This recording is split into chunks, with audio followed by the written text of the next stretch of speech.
Yeah, we're gonna get started. So first of all, my name's Andrew.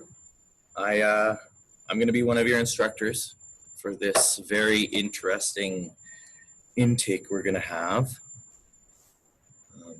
It's gonna go well. Although I think a lot of you, when I've been talking to you, although we have to do these classes on the internet, having the all-day in shop is going to be nice. So that's going to be good. A little bit about me. Been working in heavy duty for 11 years, since about 2009. I worked in a town near here called Grimshaw, a place called Lone Tech, for a number of years. Then I moved down to back to Edmonton area. I worked there in a couple different fleets. I worked for a company that did the ice road for a while, and so I've been to Yellowknife working there during the ice road season. Then I was at a trailer dealership for a little while in Edmonton, and then I decided, once I saw that a job opportunity here was available for an instructor, I thought that this would be something I would much rather be doing than actually pulling wrenches, because I'm sure, as most of you know, it's not exactly the world's easiest job or cleanest job or the most glorious kind of work there is. But yeah, so I started teaching here in 2018. I did fourth year for a year, so last period, teaching transmissions and drive lines and clutches. And then last year was my first time teaching first year with Clint. And so up until that last class where some of you guys got booted out of, I taught first year with Clint for 3 intakes. So I think Clint is hoping as well, that we can get through a whole bunch of intakes this year, starting with you guys. How many were you who were in the last go around? If you just want to, you were in there. So I think there was maybe about 4 or 5 of you who came from that intake. So in that case, some of this stuff is going to be review for you. You've seen this already. Some of the projects you have started or done already. So this might be a little bit tedious, but once we get through it, we'll start getting into the new things. So that's being said, we're going to start off today with something really, really heavy. Everybody's favorite: safety. So I picked some really exciting material to make sure everybody stays awake for this first Monday morning on the internet. So safety legislation, regulations, and policies in the trades. Now, although this might be not the most exciting, this is very important information. And a few other housekeeping things, actually, just so you all know, like, I don't mind if your camera is off. That's okay. You don't need to keep your camera on. I'll be screen sharing most of the time, so my camera won't necessarily be on. But if you want to turn your camera off, that's fine. It's no big deal. I just see some faces coming and going from black screens to not black screens. So right now, totally personal preference. If you don't want to have your camera on, no big deal. And if you do want to ask any questions, if I'm going through something, I say something that you don't understand, you think it's a load of crap, you want me to go in depth on it, anything like that, just let me know. I can stop and talk about anything more, try and explain it, how it's going. And yeah, so what I like to do for class, I guess I'll tell you a little bit about how I'm going to do my class. I like to actually go through the actual ILM. And so I will have the ILM here up on screen. So you can see this is the first page of the ILM here. And I'm going to have things highlighted. And then as we're going along, I'll probably make notes on things. So I would, as we're talking along here, I'll say, why is it important for you to learn this skill? You can see how well of a straight line I can draw. But that's pretty much how we'll be doing the class portion of it. once we get, especially right now, this for safety, it's a little bit more tedious, like I said, and a lot more talking and just reading things. Once we get into some of the other topics, air brakes, stuff like that, I'm gonna be I'll be showing you things, and so then you'll see my screen here, and we'll be talking about electricity, and then I'll go and grab you an alternator to show you, or whatever the case may be. Like I said, I'll record all these videos last session so that you can see them later. In case you do miss anything, if you wanted to rewatch something, get maybe a bit of a deeper understanding, maybe if I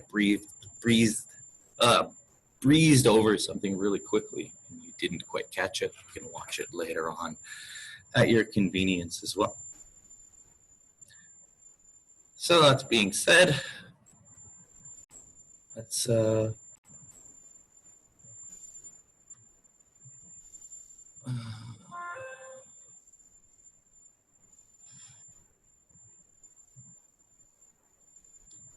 we can start taking a look at that.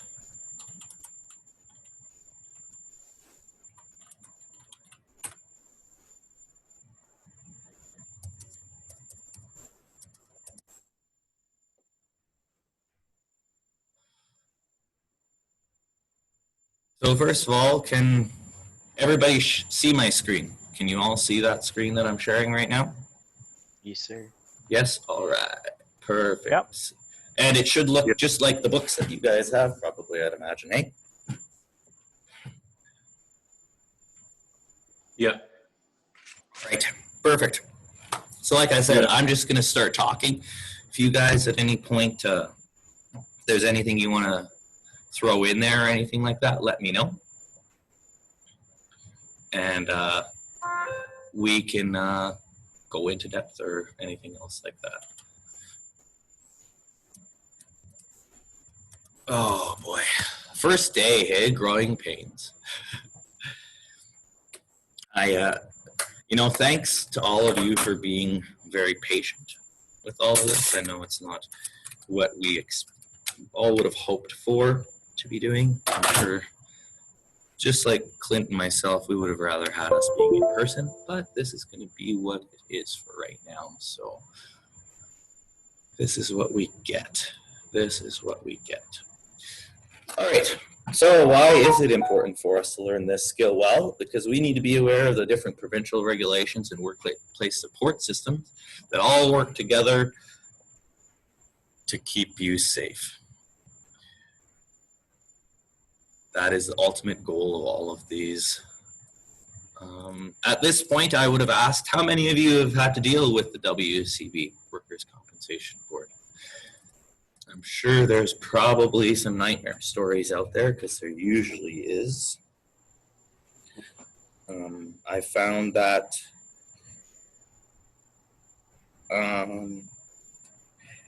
in my experience, from being a worker to being a manager, that the WCB, as long as you follow the regulations, they actually aren't too bad to deal with.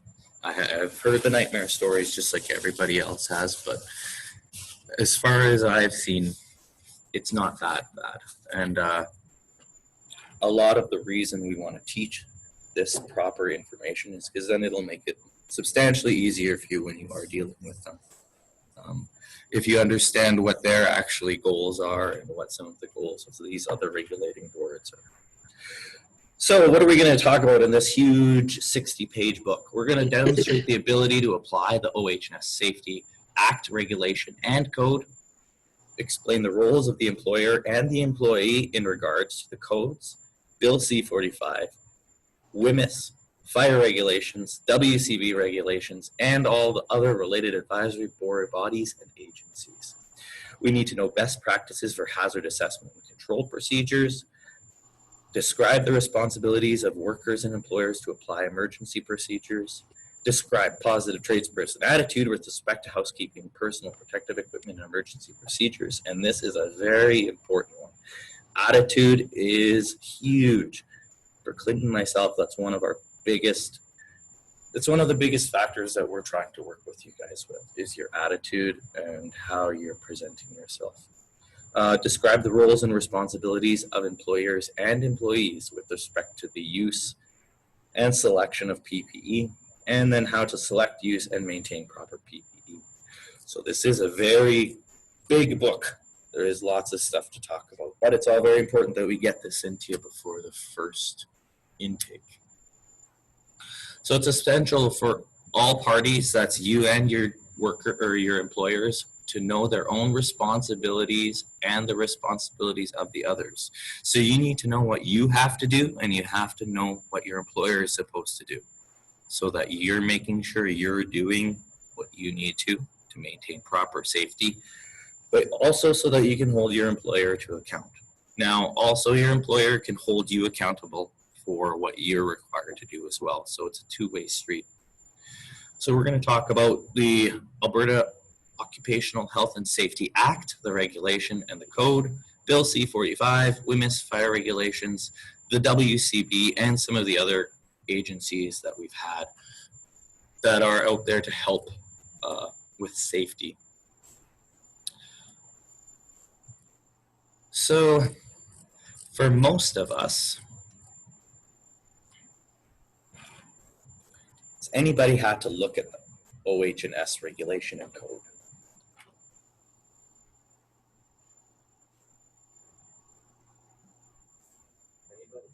Anybody? Is anybody involved in the safety committee or anything like that at FAIR?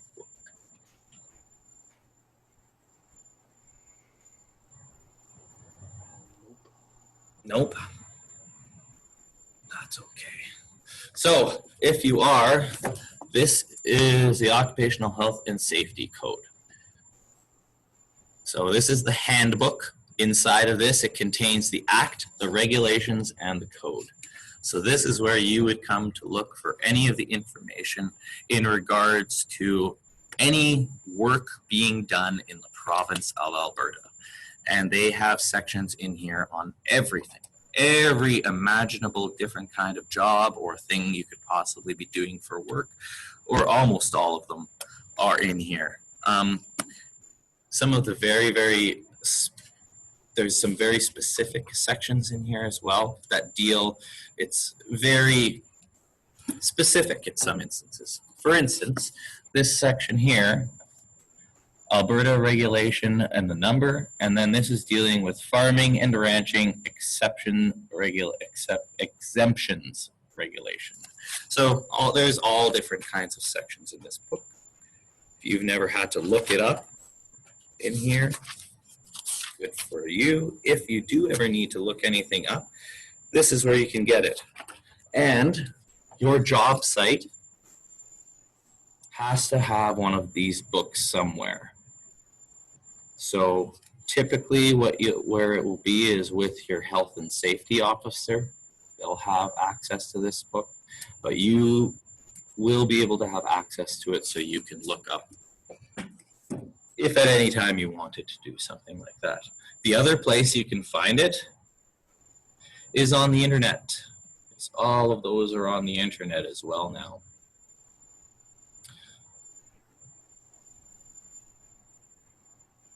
And where would you be able to find information on the internet for health and safety code? You would find it here. Occupational health and safety. So here is where we can get all of our information, the OH&S legislation, and here's how you'd be able to find all the different laws and codes regarding the different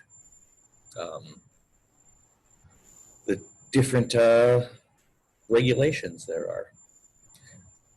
So this OH&S Act regulation and code right here, this is exactly the same as that book I showed you then. So these would be the rules for health, safety, and wellness in Alberta's workplaces that fall under the OH&S Safety Act.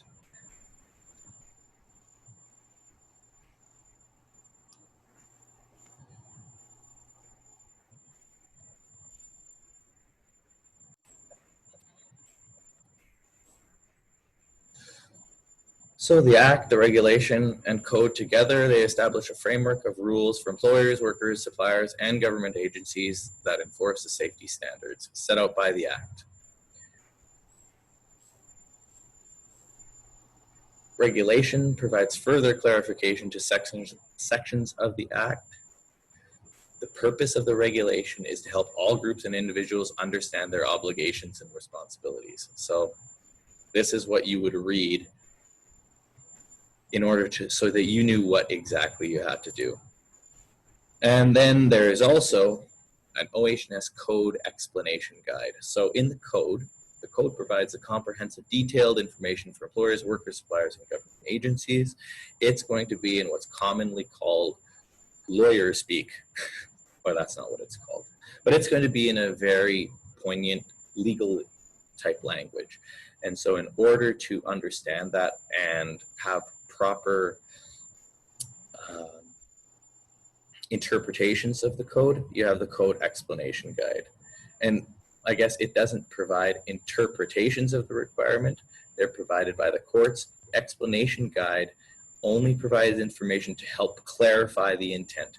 So, I mean, yet again, if any of you have ever, if you know a lawyer or anything, we're arguing semantics here, which is just what different words mean.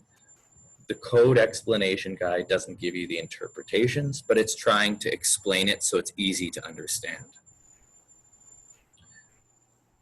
The explanation guide also includes hundreds of illustrations. They'll help you understand the requirements of the code and the accompanying explanations.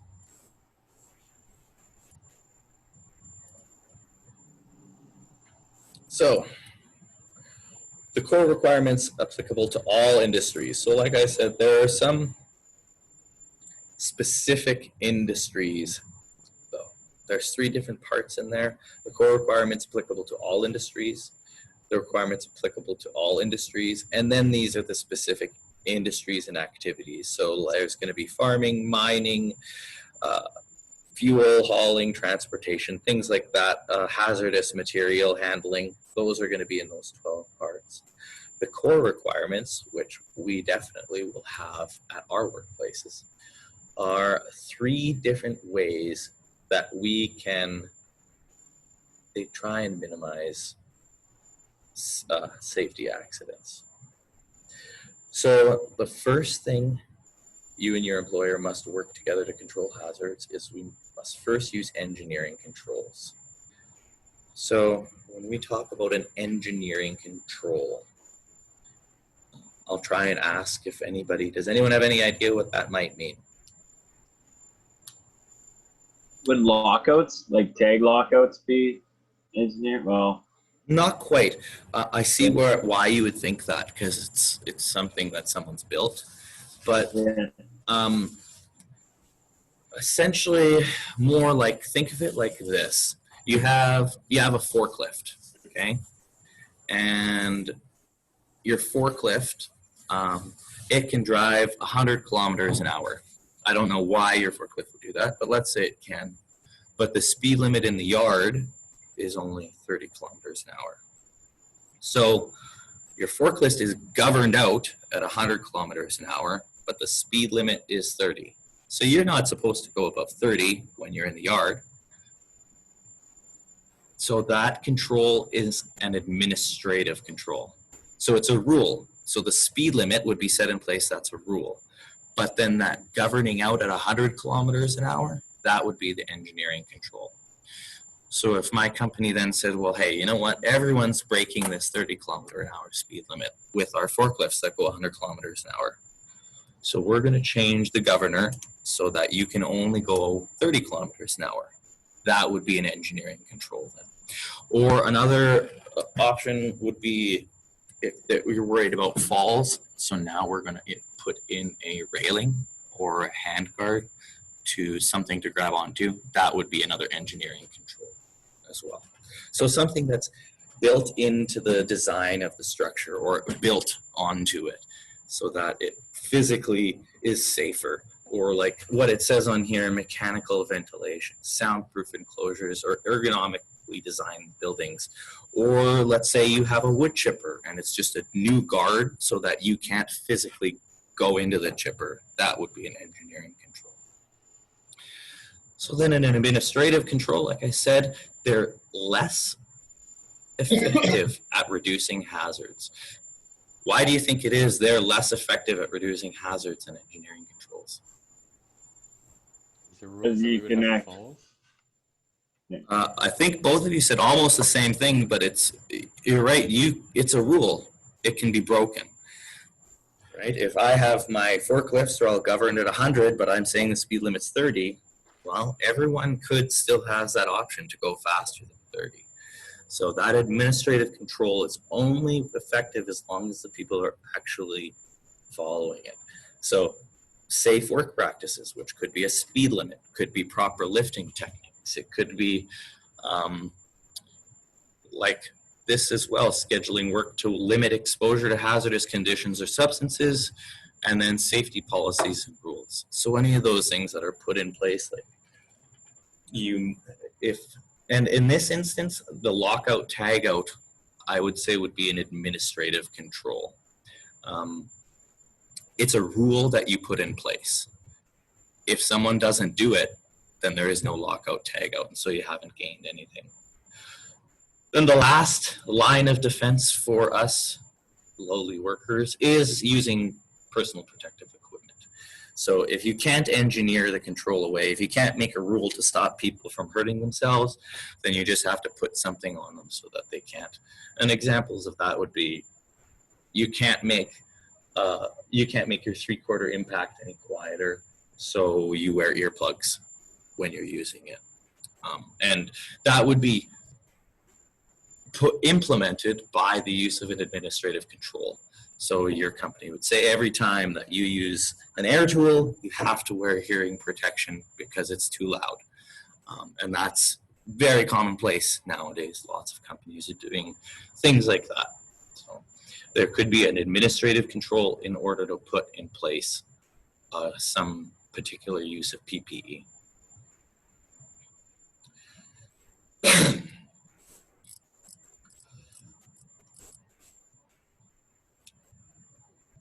So requirements applicable to all industries. So remember I said that they talk about everything in the book.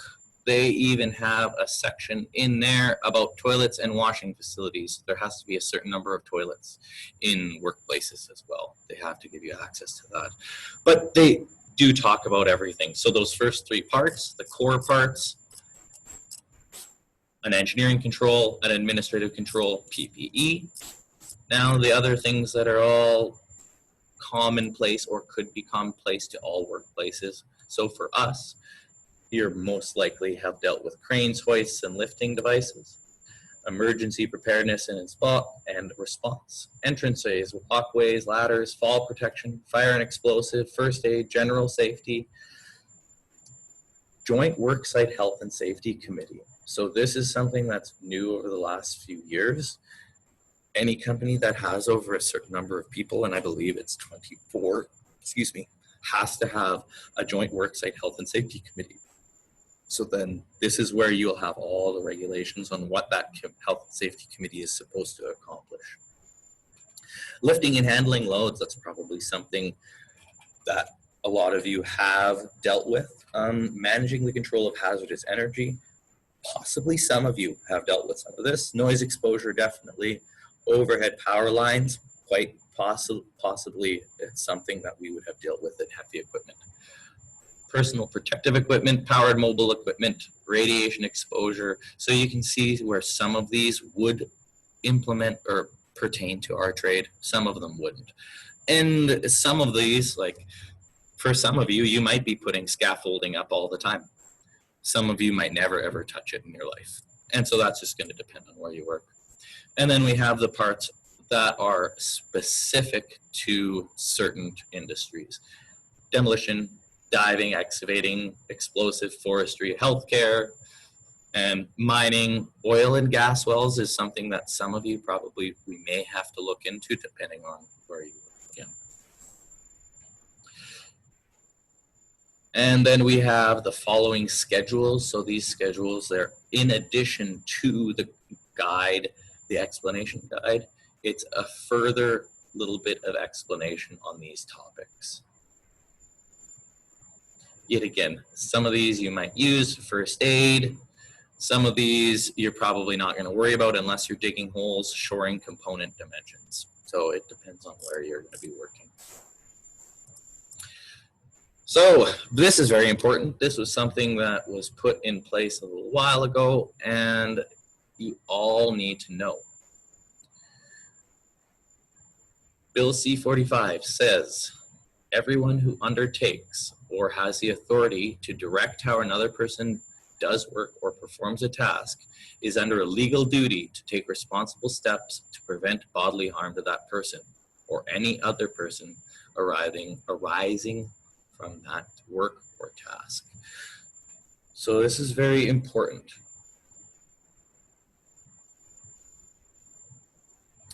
It makes sure that the idea is that if someone is telling you to do something unsafe, they would be held responsible if you injure yourself. And this is so that we don't have employers telling employees that they have to do things in an unsafe way and then getting themselves injured. All of these, like I said at the beginning, the goal of all of this stuff is so that nobody gets hurt. We don't want anybody ever to get hurt, and we want everyone to go home at the end of the day, is ideally what it is.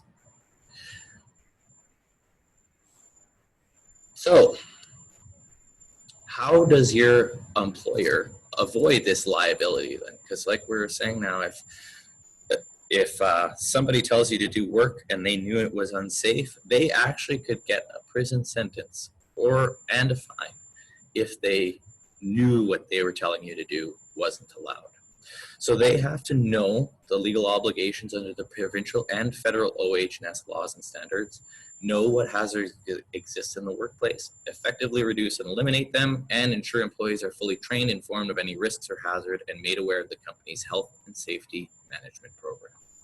So they're going to have to know what they have to do. They have to know the laws. Ignorance isn't an excuse to not know that they had to do something. So it's their responsibilities to make sure they're up to date. They have to know what hazards are existing in the workplace, so they have to know what's happening and going on in their work site. They have to reduce or eliminate them, and they are ensuring that you're fully trained. And this is one of the really, really big ones. Ensure you're fully trained and informed of any risks and hazards. You also need to be made aware of the company's health and safety program. That is something, and most places should be having quite a few meetings when it comes to that.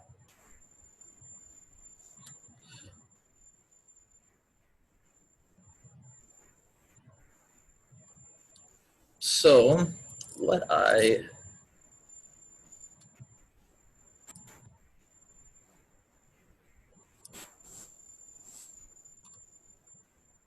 there was a terrible, terrible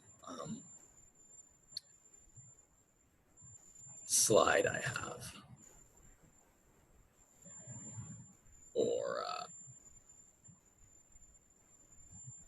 there is a terrible story. Well, I don't know, what screen can everybody see? Does it say training on it, or is it still the ILM? ILM. ILM? Okay, here, let me trade it. How about this? Does it say training? And a picture of a poor, sad-looking fellow in a wheelchair. Doesn't look like he's happy. Oh, there you go. Yes. So, following a forklift accident. Yep. A question? No. No question? Okay.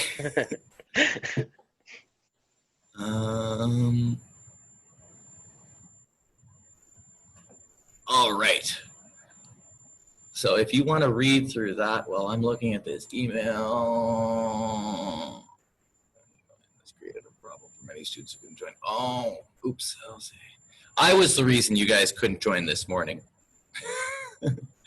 My apologies. That live captions and subtitles on your screen? There are? Or I can't get rid of it. It's like a pop-up. Yeah. oh, hang on, I can. Oh, okay. Oh, you can see both of these screens? That's not the one I want to show. Can you see the picture of the condoms? Yes. Yeah. Oh, okay. I wanted to share. Wondering where we were going. Yeah. How about now? Now is it just the one screen big? Yeah. Yep. Oh, okay. Perfect. This is the one I wanted you to read. So that other kind of protection, I'm sure you've all heard of that and disregarded it before. So. I don't think so.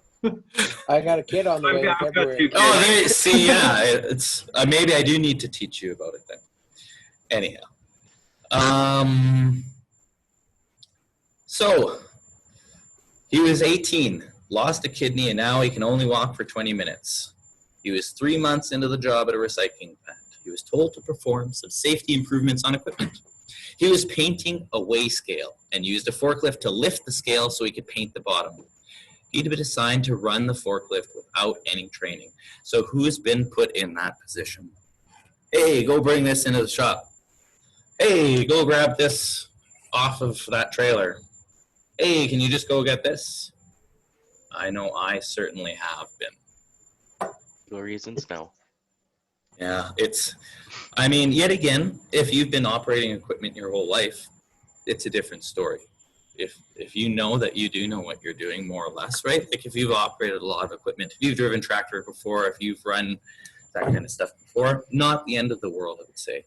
But if you have no clue what you're doing, like this poor guy here, probably just out of high school, 3 months on the job, never run a forklift before, I'd imagine maybe he didn't live on a farm, so he's never run a tractor or anything like that before. And now they basically told me to take the forklift out back and get used to it. So he has no clue about a lot of anything to go on with a forklift, right? No one ever told him, hey, don't go under that load when it's unsupported. Or, hey, you shouldn't drive the forklift with no one in it. So he lifted the scale and noticed that he was blocking a walkway. He stood beside the forklift and started reversing it, but it started turning sideways towards other machines. He ran to try and steer the forklift from the other machines, but he slipped onto some spilled hydraulic fluid. Remember I said attitude? This comes with attitude. Oh, that's not what I wanted to do. No, go back. Previous. So, attitude. Cleaning up your mess is the best sign of a good attitude. So he flipped on that and fell forward and rolled onto his back. The forklift ran over his left side and rolled him over sideways. He knew he broke his back. He was scared and screaming that I couldn't feel my legs, he remembered. Coworkers dragged him to an area where they thought paramedics could reach him better. He ended up going through 7 hours of surgery and was in a coma for 3 days. Took weeks of being in the hospital and months of painful rehab before he was finally able to walk again. And now he's less one kidney as well. And so I'm sure for some of you younger people, you probably want to do the damage to your kidneys in a different way, not by running over it with a forklift. So very, very important. We're all mechanics, and I'm sure we've seen how quick can something go sideways? Pretty quick, right? You think, oh, it won't happen this time, but it only takes that one time. So please use due diligence, which means we need you to be actually always thinking about your safety.